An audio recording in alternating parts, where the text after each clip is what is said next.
আপনাদের বার্তা হলো এটা যে শোক দিবসের ব্যাপারটা আপনাদের যে রাজনৈতিক মতাদর্শ তার কারণে আপনারা নষ্ট করেছেন। মানুষের ভিতরে আপনারা যে ক্ষোভ তৈরি করেছেন, মানুষের কিন্তু ক্ষোভ শোক দিবস নিয়ে কখনোই ছিল না, কিন্তু আপনারা যেসব ক্ষোভ মানুষের ভিতরে সহিংসতা সন্ত্রাস দিয়ে তৈরি করেছেন তারই বহিঃপ্রকাশ। আমরা বলছি না আপনারা আপনাদের যে ব্যক্তিগত শোক দিবস বা যেটাই বলুন না কেন, রাষ্ট্রীয় শোক দিবস যেটাই আপনারা বলতে চান আপনাদের তরফ থেকে, জনগণের তরফ থেকে না, কারণ জনগণের অনেক ক্ষোভ জনগণ দেখিয়ে দিয়েছে অলরেডি। আমরা জনগণের পক্ষ থেকে বা আমাদের পক্ষ থেকে এইটা নিয়ে স্টুডেন্ট হিসেবে আপাতত কোনো রকমের স্টেটমেন্ট জানাতে চাচ্ছি না। সত্যি কথা বলতে যেটা আমরা আমাদের জনগণের যেটা দেখছেন যেটা ক্ষোভ, এই ক্ষোভটা আমরা জাস্টিফাই করার কিছু নেই, বাট ওনারা যে সন্ত্রাস, যেই গুম খুন, তারপর হলো যে সন্ত্রাসের যেই ত্রাস তৈরি করেছে, ত্রাস টাকা পাচার, যে পরিমাণ দেশকে দেউলিয়া করে ছেড়েছে, মানুষকে খেতে সমস্যা হচ্ছে, আমাদের কোষাগার শূন্য, আমাদের রিজার্ভ শূন্য, আমাদের সব, আমরা লিটারালি এক্সেলের উপরে ডিমের একটা শেলের উপর দিয়ে হাঁটতেছিলাম, যে কোনো মুহূর্তে ব্রেক করতো। যেইখানে আমাদেরকে দাঁড়া করায় গেছেন, মানুষের এই ক্ষোভ আপনারা তৈরি করছেন, আপনারা মানুষকে এই জায়গায় এসে দাঁড়া করাইছেন যে আপনাদেরকে তারা এখন অসম্মান করছে। আমরা স্টুডেন্টরা আমরা এখান থেকে বলতে চাই আমাদের কোনো স্টেটমেন্ট নাই। দেশের মানুষকে আপনারা যেমন রেখেছেন তাদের আসলে তেমনই বহিঃপ্রকাশটা তারা করছে। এখন এই দেশের মানুষের সব কিছু তার স্টুডেন্টরা সবসময় নিবে না ভাই। যেহেতু আপনি বলেছেন যে শোক, আসলে আমরা নিজেরাও শোকাহত। কেন আমরা শোকাহত? পুরো জুলাই মাস ধরে আপনারা জানেন যে আমাদের ভাইয়েরা আহত হয়েছে, আমরা তাদের জন্য শোকাহত। আমার যে সকল ভাইয়েরা আজকে হসপিটালে ভর্তি, আমরা তাদের জন্য শোকাহত।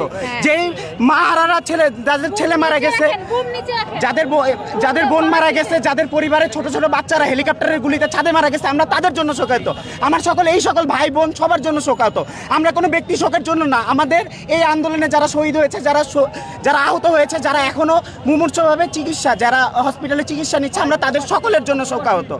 এবং অন্য কারোর জন্য, আমরা কারো ব্যক্তিগত শোকের জন্য দাঁড়ানো না। যদি আমাকে জিজ্ঞাসা করেন, আমরা পুরো জুলাই মাস ধরে শোক পালন করছি, আমরা সারা বছর ধরে শোক পালন করব, কারণ আমার এই সকল ভাইয়েরা মারা গিয়েছে, তারা রাজপথে সবাই শহীদ হয়েছে। যতদিন পর্যন্ত সুষ্ঠু বিচার না হচ্ছে তাদের সবার জন্য আমরা শোক পালন করব। তাজা রক্ত না শুকিয়ে তারা পুরাতন রক্ত নিয়ে ফালাফালি করে, এই বিষয়ে আপনাদের কি অনুভূতি?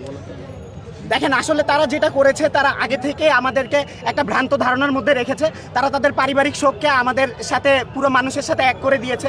কিন্তু দেখেন, তারা একটাবারও ব্যথিত না। এই যে পুরো জুলাই মাস ধরে আমাদের এতগুলা ভাই বোনকে মারা হলো, তারা কেউ একটাবার শোক প্রকাশ করে নাই। তারা উল্টা কি করেছে?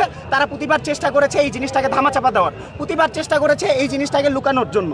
কিন্তু আমরা কি করেছি? আমরা প্রতিবার বলেছি যে আমাদের ভাইয়ের রক্ত আমরা বৃথা যেতে দিব না। এই জন্যই কিন্তু আমরা রাজপথে আছি, এবং আমরা রাজপথে ঠিক ততদিন পর্যন্ত থাকবো যতদিন পর্যন্ত প্রতিটা হত্যাকাণ্ডের সুষ্ঠু বিচার এবং সুষ্ঠু তদন্ত না হচ্ছে, এবং যতদিন পর্যন্ত এই আসামিগুলোকে শাস্তির আওতায় না হচ্ছে, ততদিন পর্যন্ত আমরা রাস্তায় থাকবো। হিসাবে জুলাই মাসটাকে সিলেক্ট করেছেন, এবং আমরা জানি যে আপনাদের অনেক ছোট ভাই, আমাদেরও ছোট ভাই অনেকে আহত হয়েছে, নিহত হয়েছে।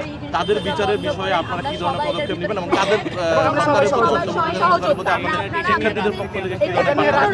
আমরা শিক্ষার্থী হিসাবে একটা অন্তর্বর্তীকালীন সরকার সিলেক্ট করছি। আমরা বিশ্বাস রাখতেছি যে আমরা টাইমও দিচ্ছি, যতটুকু টাইম নেওয়া লাগে তারা নিচ্ছে।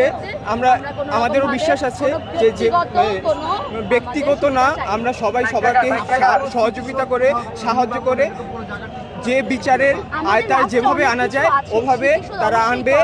এই প্রতিক্রিয়া, এই প্রত্যাশা তারা আমাদের সাথে ব্যক্ত করছে, আমরাও তাদেরকে সাপোর্ট করতেছি। যতদিন টাইম নেওয়া লাগবে তাদের আমরা দিচ্ছি। আমরা তাদের প্রতি বিশ্বাস রাখতেছি, দেখা যায় কি হয়। যদি আমরা যদি অ্যাজ এ স্টুডেন্ট হিসাবে আমরা যদি মনে করি যে তাদের বিচার ব্যবস্থা আমাদের মন মতো হচ্ছে না, তাহলে আমরা অ্যাজ এ নর্মাল সাধারণ শিক্ষার্থী হিসাবে আমাদের যা করা লাগবে রাজপথে আছি, থাকবো, যতক্ষণ পর্যন্ত না স্বৈরাচার নির্মূল হচ্ছে আমরা রাজপথ ছাড়বো না ইনশাআল্লাহ।